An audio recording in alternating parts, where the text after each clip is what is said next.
tonight's talk is about Zen Buddhism, choice and desire. And in preparation of it, there's a couple of books that I kind of consulted, and this one is one that I can really recommend for anybody who would like to find out a little bit more, The Empty Mirror. It's written by a monk from Europe, I think from the Netherlands. So it's a different type of perspective, I would say, and it's just filled with stories. And really, that's something that is very prevalent in Zen Buddhism. The teaching or the transmission of wisdom from master to disciple in the form of stories. And I'll talk about some concepts at the beginning, and then the second half of the talk is going to be Zen stories. Okay. So Buddhism, and specifically also Zen Buddhism, is very much about how to master our mind.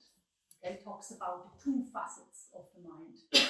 And another way to look at it is how it can be described in other Eastern traditions, is to understand the inner, and we talk about the outer human being. That's what we present outside, and that's what's more internal. Okay? Our inner voice, it's sometimes how it's described. And I'll talk much more about this, but just to kind of give the initial outline. The outer self is focused on kind of daily life, pragmatic things. Okay? It's focused outwards. And belongs to the daily life. It's one of that.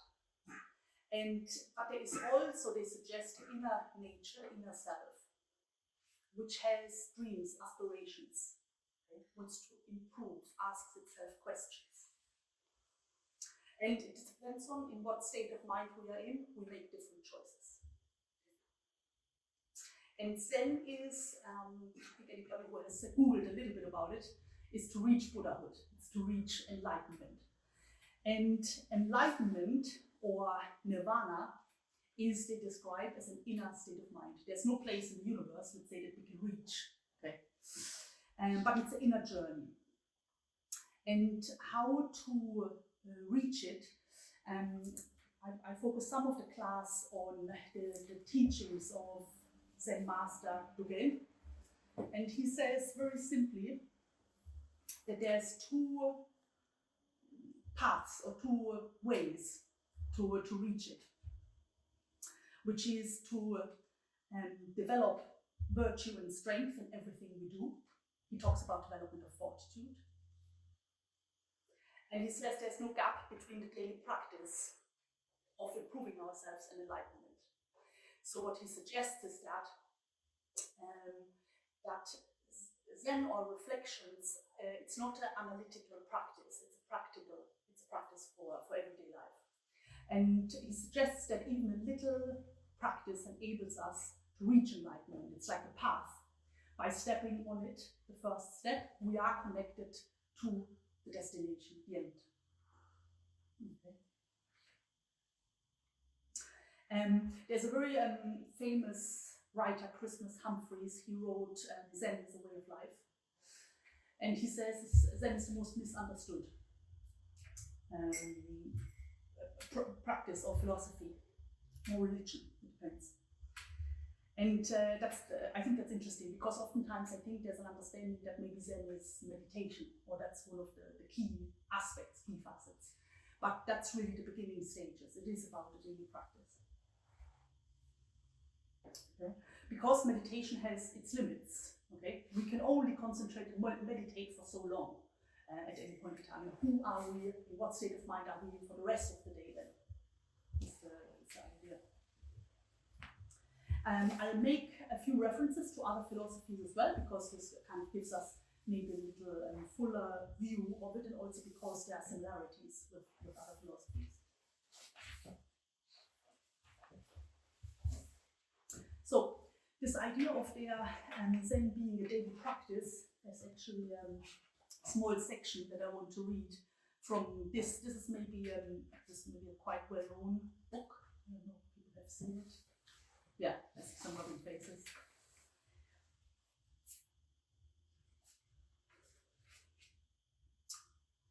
So it's it's Soyen Shaku who said, or he made the following rules, which he practiced every day of his life.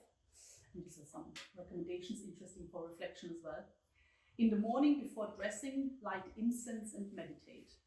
Retire at a regular hour, partake of food at regular intervals, eat with moderation and never to the point of satisfaction. So suggests moderation, one of the kind of key fundamental principles in Buddhism, but not only Buddhism. Receive a guest with the same attitude you have when alone.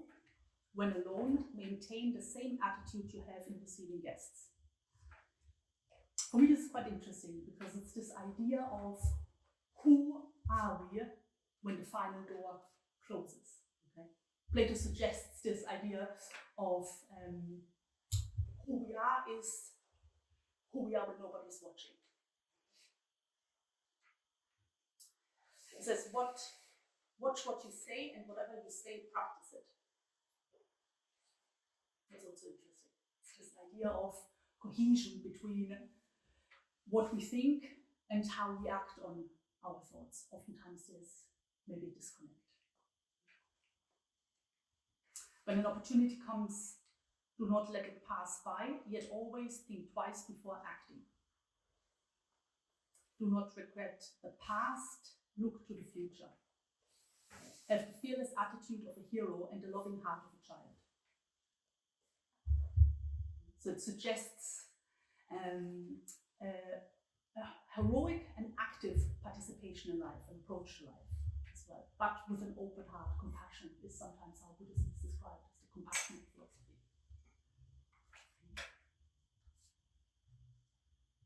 So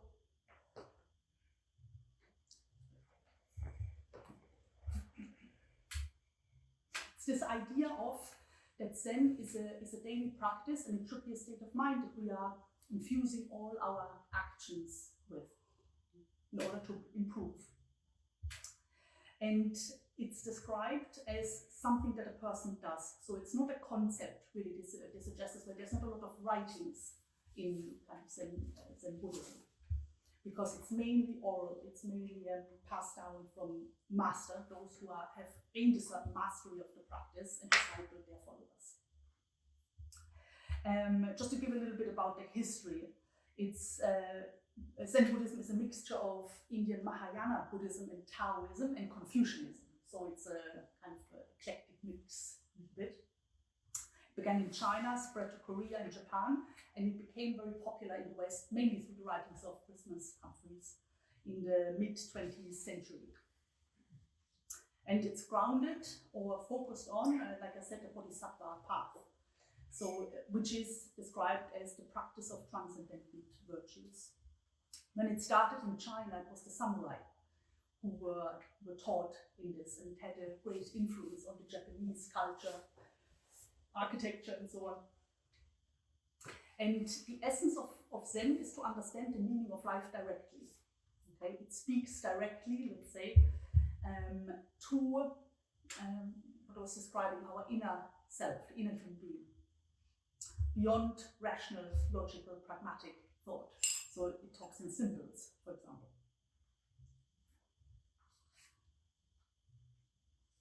So Zen sends us inside to look for enlightenment.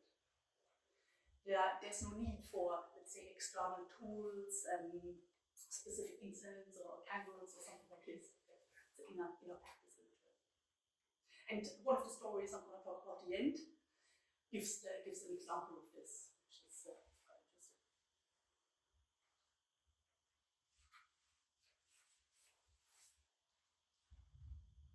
So Zen talks about becoming aware of our Buddha nature.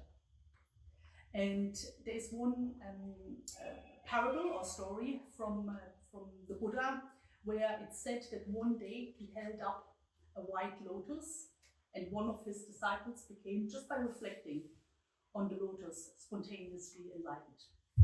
Just by chance, it's obviously the end of a kind of a long practice and practice. But yeah, it's interesting. It's like this. He didn't have to explain anything, but purely through the reflection on it, realizations were made, and this level of enlightenment was achieved.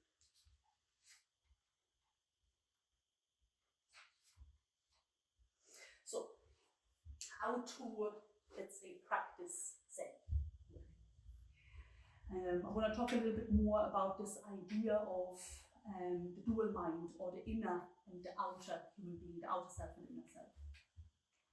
So to talk about the outer self is what we present to the world. It's commonly referred to as the ego, for example. Belongs to daily life. It's concerned with practicalities, okay? Pragmatic, reasonable, logical, how we kind of interact with daily life. And it easily can sometimes get stuck into like a cycle of negativity. Things come to us to disturb us, and we might take a step towards overcoming it, but if it becomes too difficult, we retreat. Our outer self is how we present ourselves to the world, so it's also concerned with appearances. Okay, how am I being perceived? And it's concerned with kind of amending and adjusting, improving how it's being perceived to the outside. And it's concerned with fulfilling our desires, avoiding suffering, avoiding pain, and seeking pleasure. So ultimately the outer self, the outer human being, is driven by instincts. Okay? Likes to analyze and likes to stay, let's say, on the fence, kind of analytical, thinking about things without coming necessarily to a conclusion that we can act on.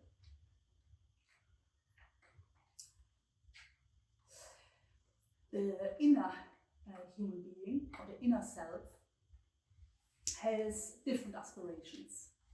That's the part of us that dreams, has ideals, aspirations, thinks about what we want to become, asks itself questions. It feels part of something. Okay? There's a sense of belonging that we feel to humanity, to the world. The Stoics say this, or give this a word as well, where it says that we're citizens of the world. We feel we're part of something, we're not separate. That inner voice, or this inner human being, is concerned with improving oneself. Wants to reach towards one's ideals. Ideals of fraternity, for example. Cooperation, solidarity, interdependence, anything that's related to unite with others, the world around us, but also to find union with ourselves. And asks itself questions on, what are the obstacles that are in between us and reaching this. Like, why do I have certain views of the world? Why do I have opinions about this or that? And why do I put myself into an attitude of dependence on things, for example?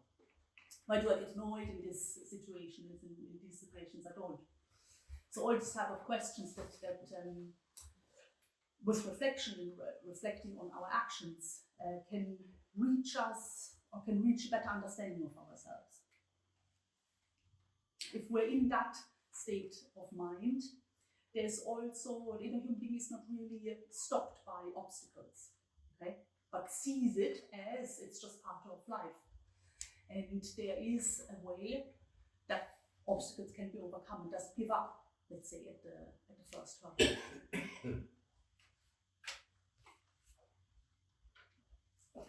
And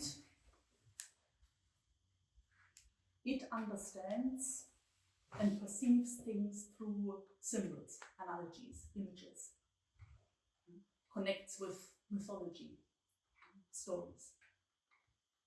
And we have, to suggest this, both natures inside of ourselves, and we oscillate between the outer and the inner being.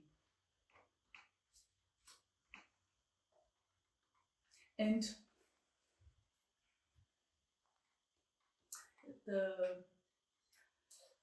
sometimes described also as the two facets of the mind of desires. Is this the outer being that wants to achieve or wants to gain something, or once it gains something, wants to hold on to it. Okay.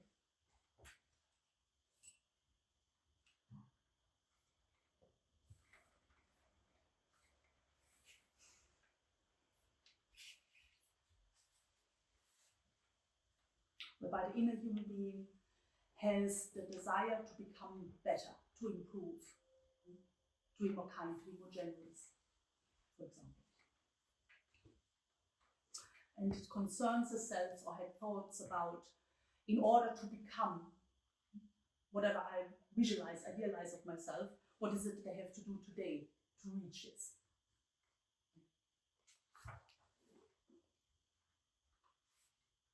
And in Greece, they symbolize this in a different way. And I wanted to share it just as a kind of a different viewpoint. They talk about it in mythology, about the Minotaur and the Centaur, if I'm saying this correctly. One is half human, half bull, and the other one is half horse, half human. Okay? So what's the difference is that in the Minotaur, the top half is a bull, and the bottom half is the human form. And the centaur, it's the other way around, is the human form on the top, and the lower part is the horse. Okay. So it describes that what either rules is the instinctive nature, the one that wants to possess, protect, overprotect itself, or the human aspect, which wants to grow, to be inspired. And this is describing two different ways of life.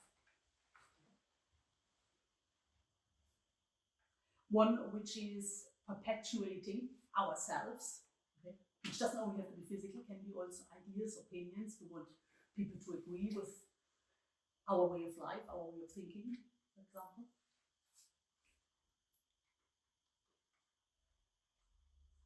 And there's a Buddhist parable as well, but also Plato talks about it, about these two natures that are fighting inside of ourselves. Always. Okay. So it's this, we're either looking, it's the one, in the Buddhist parable they talk about the two dogs fighting. So it's either the one side in us that seeks for pleasure and avoid pain, or the other nature in us that seeks for virtue, wisdom, values. And they're tied together, but they feed off different things. So what is the one that wins? For those who know the parable, but even who don't. Of those two dogs. Can you repeat the question? There's the two dogs fighting inside of ourselves. And one is the one that is seeking pleasure and avoiding pain. And there's one that seeks to transform itself, seeks wisdom, seeks virtue. I guess it's the pleasure and pain one. Oftentimes it wins, to be very honest. Very good. So the Buddha answers is the one that we feed the most. Yeah, that's I really want to say, yeah. Yes, it is. And the one we feed. So who do we give in? When these two voices, I can say again, the outer or the inner human being, if they raise their voice, which is the one that we give in more? So this is this idea of the choice that we have that we are facing really every day. It's like, which part of ourselves do we perpetuate? Do we want to strengthen, let's say?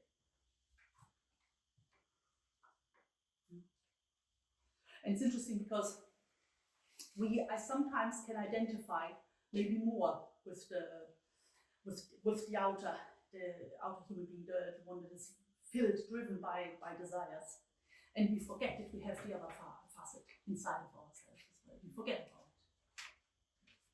it because I probably don't have to give too examples, but it's this, we encounter this many times, a day with ourselves or with others. We see that somebody has a bad habit, and we know it's a bad habit, but we continue anyway. It's an example of this. Or we know something needs to be done, but we don't do it.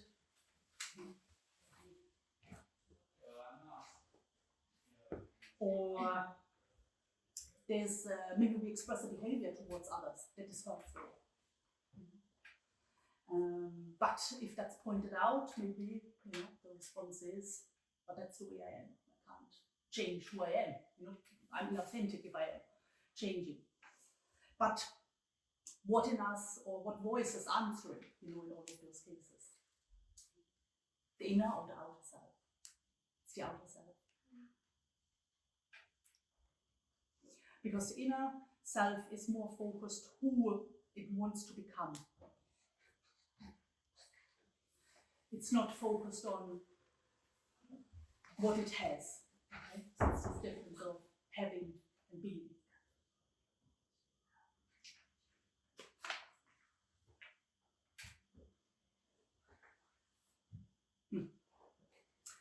And then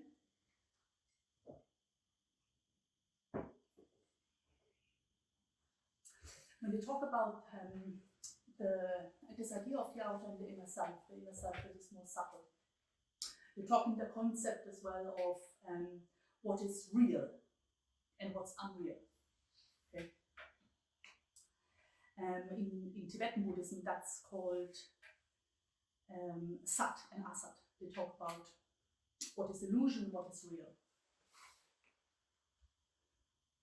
And what we think today, what is real, is what we can see, what we can touch, what we can measure, let's say. And if we look at, for example, this room, we have moved into this building 9 years ago. Okay? And around 1.5 years before that, we were refurbishing, building this. Okay? So 15 years ago, this didn't look like it does now. And I don't know what it was like 50 years ago. So I know before us there was a printing factory there, but I don't know what was there before. So this is real now, but just a few years ago this wasn't. But the idea behind who we are, which is like Sophia suggested, introduced us, new Acropolis, which is to every day put philosophical values into practice in a collective. This idea hasn't changed. Yeah? Before we were here, we were in a different building, Lennox Street, in Portobello, which now has a coffee shop. Okay, so things change, and there was many other places that we were before. So the expression and where we practice it changed, but the idea behind it doesn't. So what they describe as what is real and what is not real is that anything that is that is subject to change, that is manifested, is considered unreal because it changes, doesn't last. What's lasting is the idea. Okay? What is the ideas?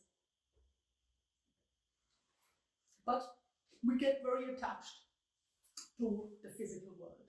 Okay? To the things that we think we possess or that we can hang on to. But we're also at the same time part of the metaphysical world.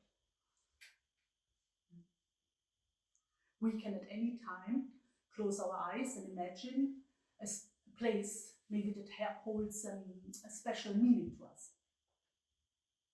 And we can be there with this power of, which is a strong power of the human being, of imagination, of visualizing something that's not here yet, or that is here and we can remember. I always give the example of, and today is probably a good one, I don't know, it's very rainy, we had several rainy days. We can imagine a beautiful sunrise, close our eyes, imagine a sunrise over the sea or in the mountains. We sometimes have to resort to that. Okay. And this idea of that Ideas is something that is lasting, and human beings have always had the need, let's say, to represent them in different ways. For example, justice is usually represented with scales, representing moderation and so on. So it's a natural need that we have. And not only in Buddhism, but also Plato, the Neoplatonists and so on, consider the world of ideas real. Yeah? And suggest that if our mind is directed towards that, we suffer less.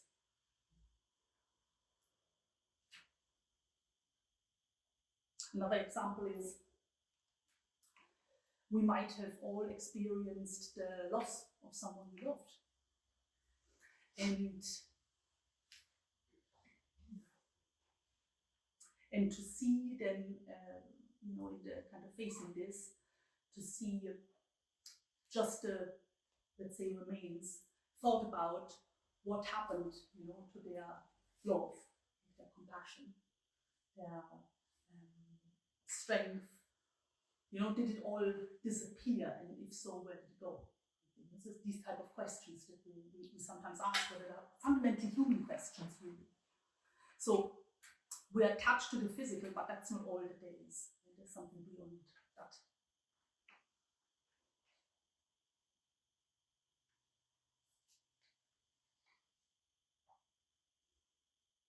And if you look at Zen quotes, they oftentimes have a few. We talk about freedom from desire leads to inner peace. Or there's no fear for the one whose mind is not filled with desire. And loss is not as bad as wanting more. So we oftentimes talk about this idea of letting go of our desires, letting go of our attachments. But that never means that we can't enjoy things. I mean, there's been probably Zen monasteries where kind of practice the extreme, but we wouldn't kind of suggest that. It's the idea that we can have things, we can enjoy, right? But the thing is, do we place all our happiness into the possession of those things, or the ability to have them? So moderation always suggests that nothing in excess. If I'm a slave to my desires, I'm wholly dependent on them being met to be happy.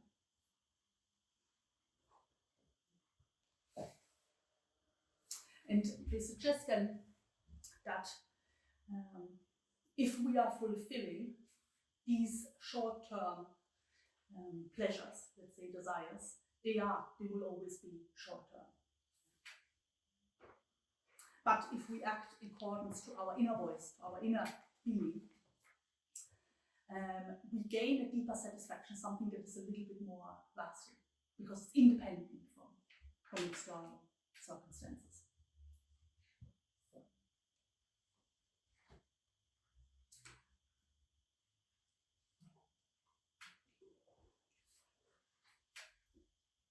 But the importance with this practice is to not do it, let's say, forcefully, or with the idea of gaining something from it. It's this idea that if we moderate ourselves with force, let's say, it can actually kind of lead to the opposite.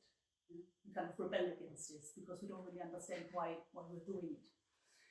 But if we are able to do it with the idea in mind that it is in order to strengthen, for example, our will, or our discipline, or our independence, then it's a little bit more clear for us why we want to practice it, want to strengthen this.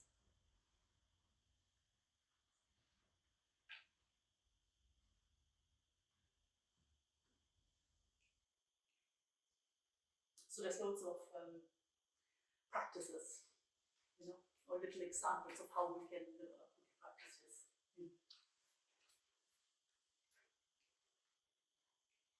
I was thinking about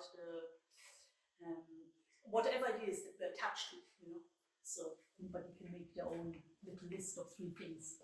We always suggest that it's something to do. Make a list of the things that you are attached to and observe yourself if you're withholding yourself from it.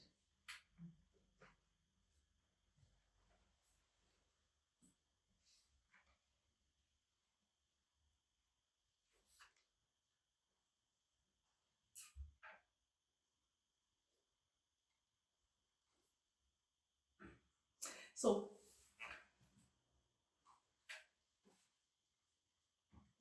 Zen is sometimes described or often kind of, let's say, understood as this idea of being present, to live in the moment. But oftentimes this is sometimes, or it is sometimes used also to give ourselves kind of an excuse to fulfill our immediate needs and desires. And it's interesting to observe the fulfilling kind of this kind of immediate needs of our desires can come, or often comes in two extremes. Either we avoid everything that causes us harm, or it can sometimes also be the seeking of very intense experiences.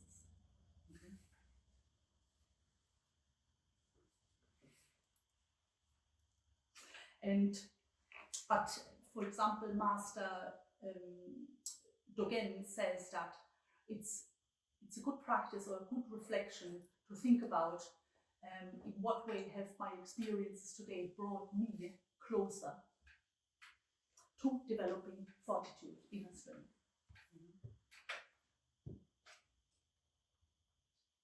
In what way have my actions brought me closer to be more benevolent, for example, to be more courageous, more kind, to become more honorable, the Stoics would say.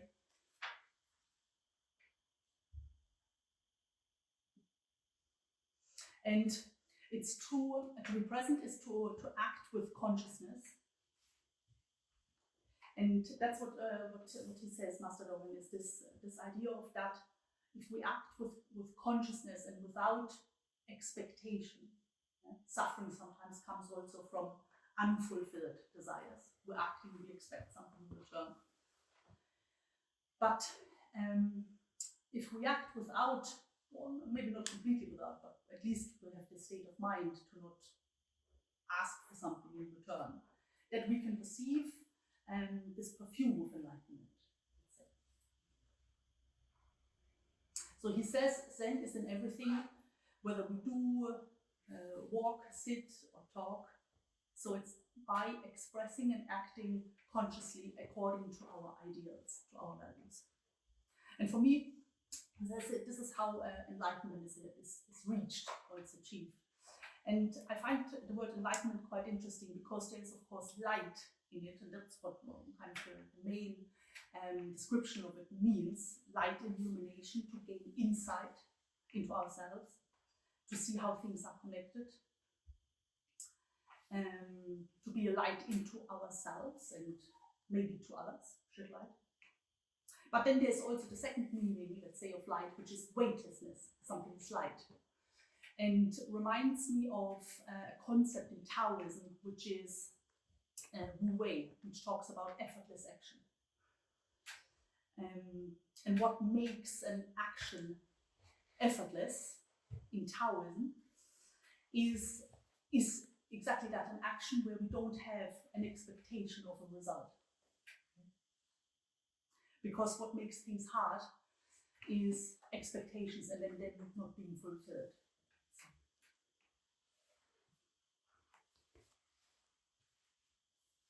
But it's this idea of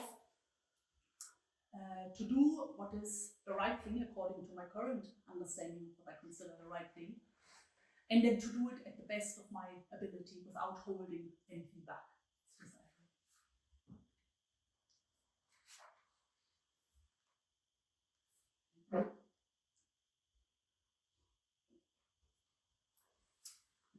So I want to start with one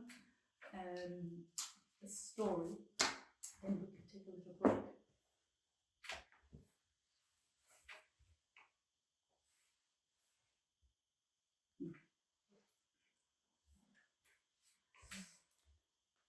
There is, this is the story of it's very similar to Plato's myth of the cave, but it's a Zen story and it talks about prison, okay, prisons. And I'll read it and then we'll take some interpretations of it. So it's written by, I don't know if I'm pronouncing it well, it says, his name is Gurdjieff, and he gives this idea of,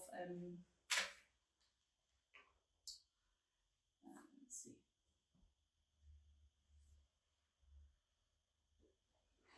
Yeah. There's one man who has no answers, no solutions, no aim. And he describes him as somebody who's in prison, spending their time aimlessly in jail. And the prisoner will claim that the jail is the only place to be in. There's nothing outside the jail. And he says that this prisoner should be left alone. They are stupefied, what he says, and they don't really want to do anything, they don't want to help, and they don't see that there's something outside the prison. And if one is in that state of mind, there's nothing that can be done really to help. But there are also prisoners who want to escape and who are not content with their surroundings and who suspect that there is something much more attractive outside of the jail. But they don't really know because they've been born in jail. But they do believe in the possibility of getting out and away, and they believe there is a sense, or there's a lot of sense in trying. But the jail is well guarded. There are towers with searchlights and trained, ever-alert wanderers armed with the latest make of guns. And there's a deep moat around the building filled with sharks and crocodiles, and the walls are very high, strong with moons. It's almost hopeless even to think of escape, but it can be done. Prisoners have escaped, in groups well prepared and brilliantly led by their masters. And the masters know the area outside the jail, and they can live within as well as outside. But they can't carry anyone outside. All they can do is point the way and share all the tricks how to get outside. So, what does this symbolize? So the prison represents our comforts, our preferences, the world as we interpret it, let's say, our way of thinking, our way of looking at life. Yeah. Represents our state of mind when we are focused on what's on the outside, what's on the surface. Yeah. We identify with our attachments, with the things that we have.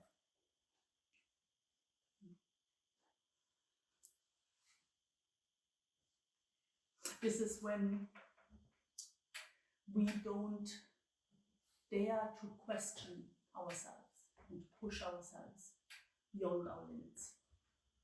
We create this kind of jail for ourselves. So any time where we are driven or stopped by our fears, we re-strengthen, let's say, the wall. So we build another wall, dug another moat, add another crocodile we're afraid of. So the crocodiles and the sharks represent suffering of experiences that we had in the past. Or it might even be just experiences that we anticipated might happen. We might not have experienced them ourselves at all.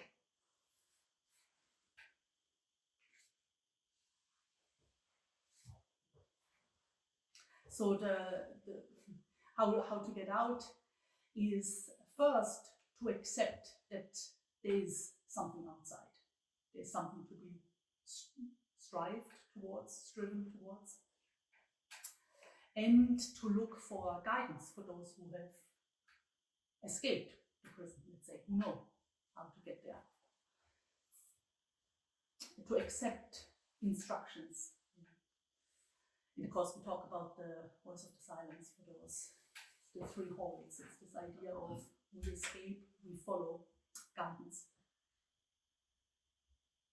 And in order to get out, we have to overcome our fears, to overcome and to go beyond the memory of some difficult experiences that we might have had in the past.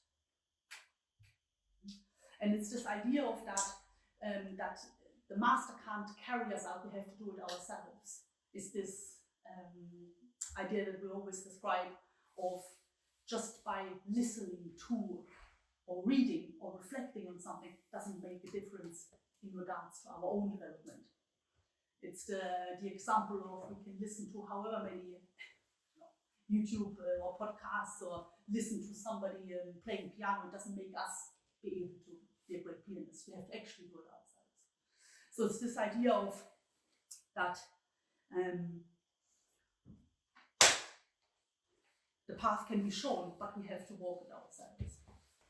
So, as promised at the beginning, I'm going to talk about some Zen stories and what they symbolize, what they mean.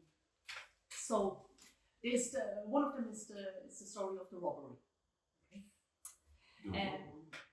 The robbery? To rob, steal. Yeah, that's it. Okay, so it's a group of disciples who belong to a monastery, and one day they talk amongst themselves and they consider that really their monastery is falling into pieces. Okay, so it's not, it's kind of crumbling, it's very old, it needs to be renovated. But because they were very poor, they didn't really have money to repair it. And so they wondered what they could do, and they went to their master to ask. And they found him meditating.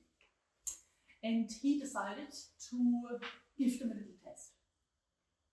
So when they went to him, they said, our monastery is very old, it's very derelict. What can we do? And he says, yes, you're right, it is. It's falling apart, but what are we going to do? Because we don't have money to repair it. So we really don't have anything at all. How are we going to get resources? And then he says, I have an idea, the monastery in the next village is very wealthy. It's much more wealthy than we are. Why don't you go there and you steal what you think we need? And they couldn't believe it. They were shocked that the master would suggest to steal. They couldn't believe it. And he says, but there's one condition. No one can see you stealing. No one can observe that you're stealing, because we are very well-known monastery with a long history. We can't be considered the ones that have, stolen something from somewhere else. So so you can go in and rob whatever there is, but no one can see you. So they still are shocked, and they thought he went mad or crazy. They were kind of talking amongst themselves, should they do it, and in what way could they proceed? Like Zen Machiavelli, the ends justify the means. So they were debating about it. They went back and forth, and he left them to their own devices and went back to meditating. And then eventually they decided when they left to go to the other village. And when he returned to the monastery shortly after, he found one of the disciples, who was just looking after some chores and so on. And he said, he asked him, was like, what are you doing here? And he said, well, I'm doing what you've asked. I'm fulfilling, your task or what you've asked. And he said, but what do you mean? I've told the others, to go steal.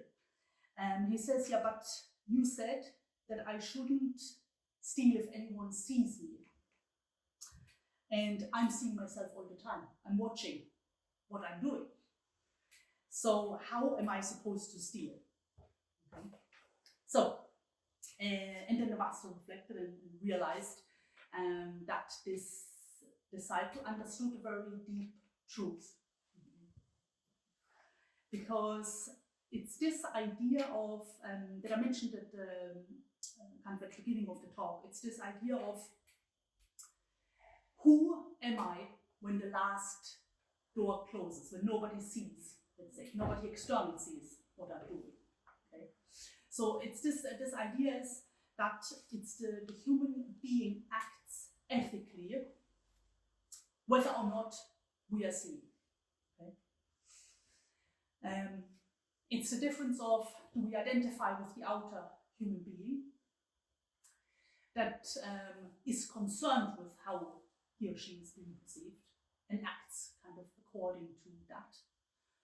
Or do we connect with our inner self, the inner being, our conscience, our inner voice?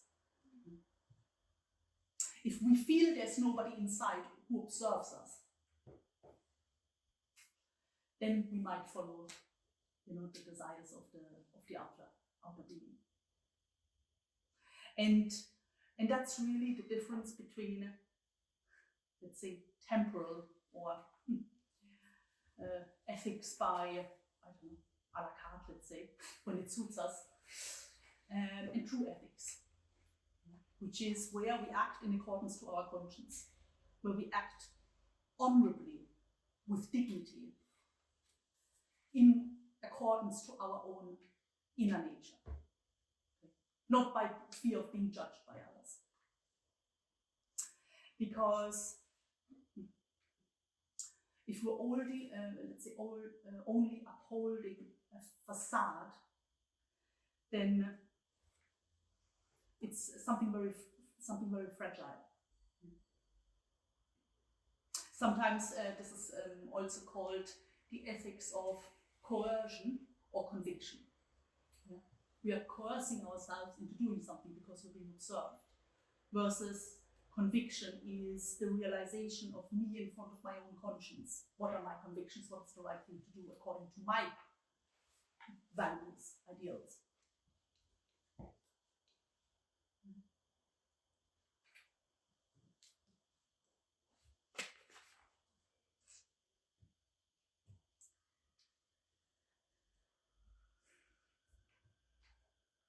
It's this idea that if we have a sense for this inner being, the inner being that, what they describe in Zen as the Buddha nature, that what is eternal, yeah?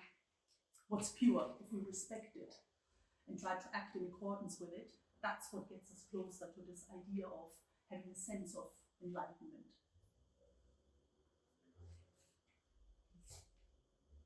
But if we pay attention to the outer self, to the facade, let's say, to the veneer, it's just a veneer. It doesn't hold up against pressure. It's this idea of we want to appear. I'm going to stay within the analogy. We want to appear like strong wood, but it's only a veneer. When the first layer is gone, a little bit of pressure, it cracks.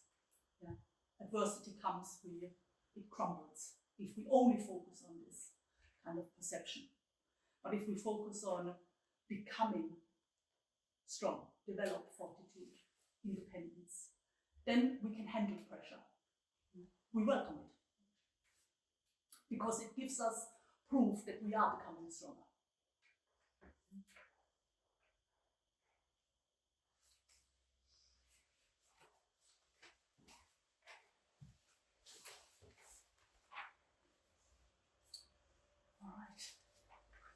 Next one is the story of the cat. And this is the story of a master, again meditating alone in his house. And the disciple comes by, sees him, and wants to become his disciple. So this is how many Zen stories start. Somebody wants to be part of a monastery or wants to be with a master that can teach him. And but he was not yet at the right level of practice. So the master said no.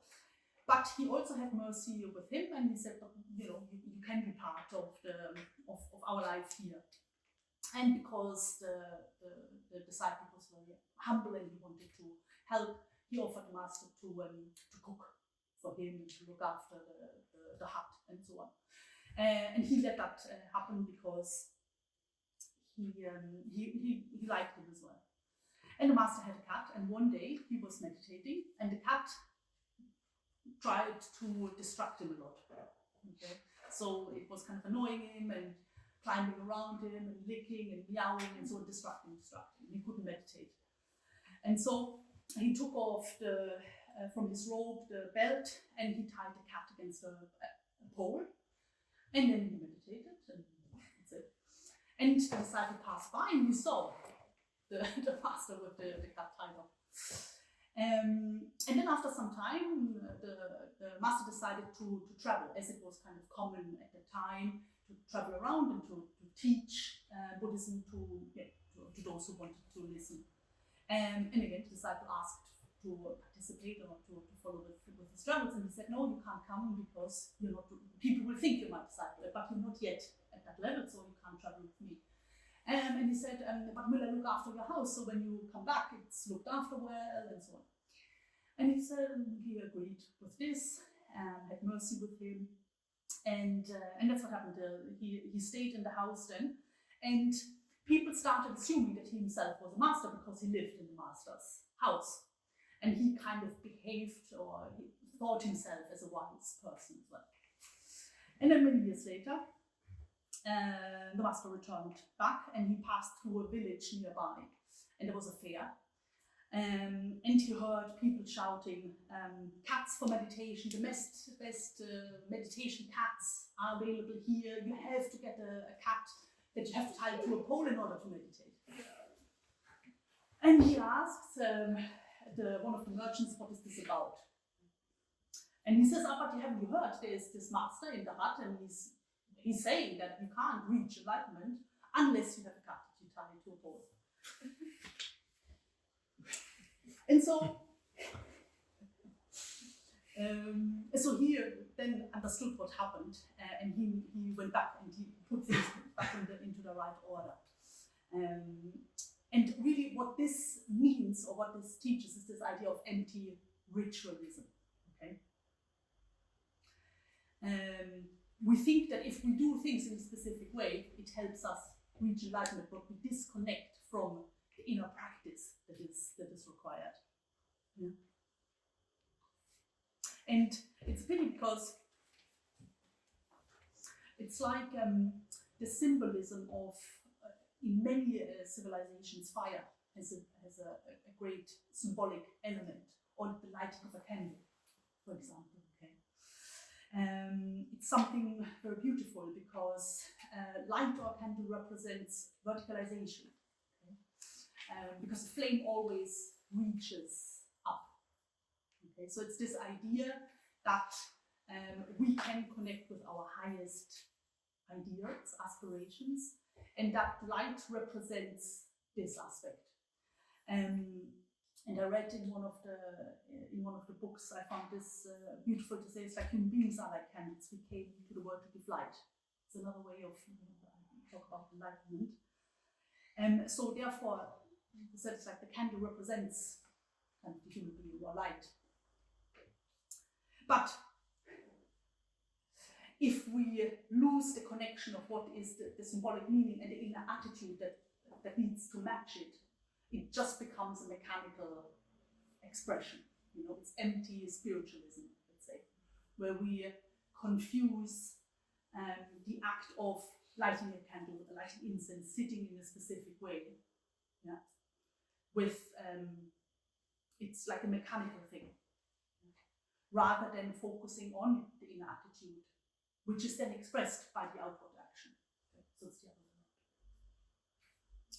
Again, it's this idea that enlightenment is found inside. It's a state of mind. It's not the external act that makes us achieve it.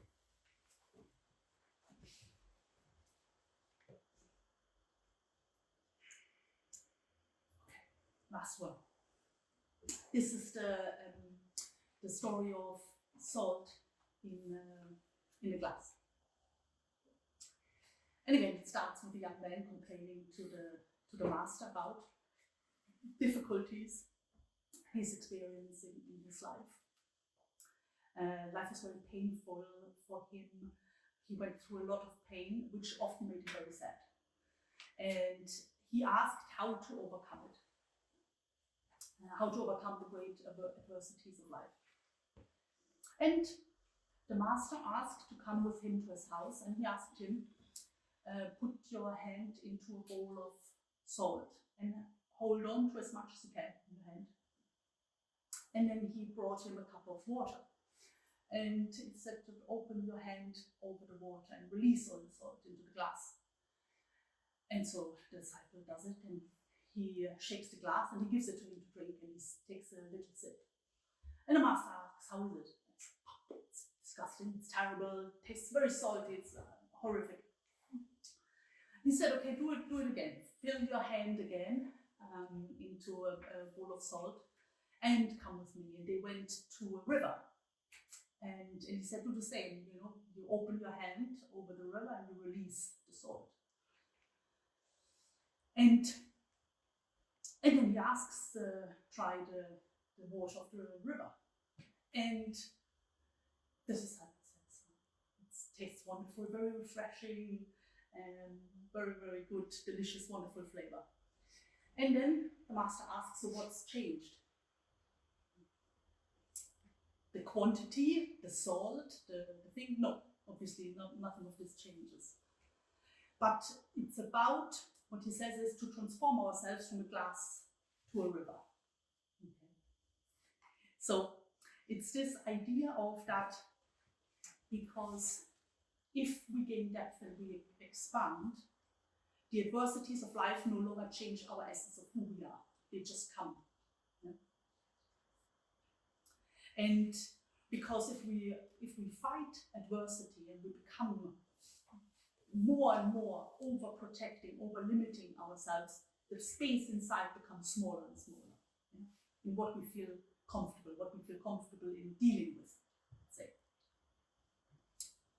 But it's this idea to transform ourselves from a glass to a river. It's this idea of to expand, to grow, and to realize adversity are part of life. And through adversity, we grow and we expand and we progress. And it reminds me, because oftentimes Buddhism, and maybe specifically Zen Buddhism, is compared to like Stoicism in the West. And Epictetus, the famous Stoic philosopher, was a slave. And there's a story told about him where somebody said to him, how can you call yourself a philosopher? You're a slave. And he says, do you know who is a slave? He answers, it's someone who, what he can't change, keeps fighting against it. And the things that he can change, he does nothing about. So it's somebody who's slave to circumstances and remains passive.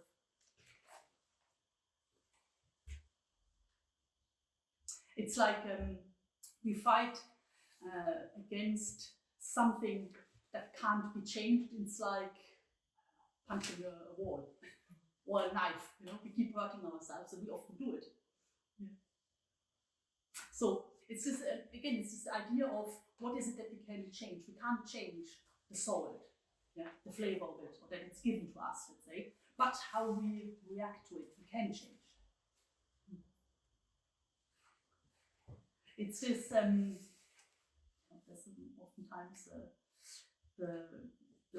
this idea of we complain about things and fail to see the possibilities that we have ourselves to make something different, to change. Like the idea of like complaining about the traffic, but never considering that there is a possibility to leave earlier, to do a different way of traveling or something like that, but to focus only on the solid, let's say. The cards that life deals us rather than what we can do with it. Okay. So it's this idea of that, again, it's a representation of the outer and the inner human being. The outer human being, if we identify with that, the only thing we see is the limitations, all the difficulties, the challenges. But if we can connect with the inner self, limitless, timeless, this is what helps us find solutions, and therefore helps us to grow, to expand. And Zen is really like this. It's this, like all other philosophies, shows us a way how to find our identity, our true identity. The inner self, that is more subtle. The inner self doesn't seek division, but seeks to unite, to be part of life, part of a collective, part of the world, really. And to become light for ourselves, to shed light inside and to shed light through our actions on the path of others. It's, we're veering off into moving away from ethics, relation to ourselves, into the relation to others, our connection with others. Because if we find what is timeless in us, that's what helps us to connect with others as well. And what Zen seeks for are human beings who feel part of humanity and who want to go forward together. Because who want to always reach for what's beyond one's limitations. Because that's the only way we can go and we can connect. Thank you.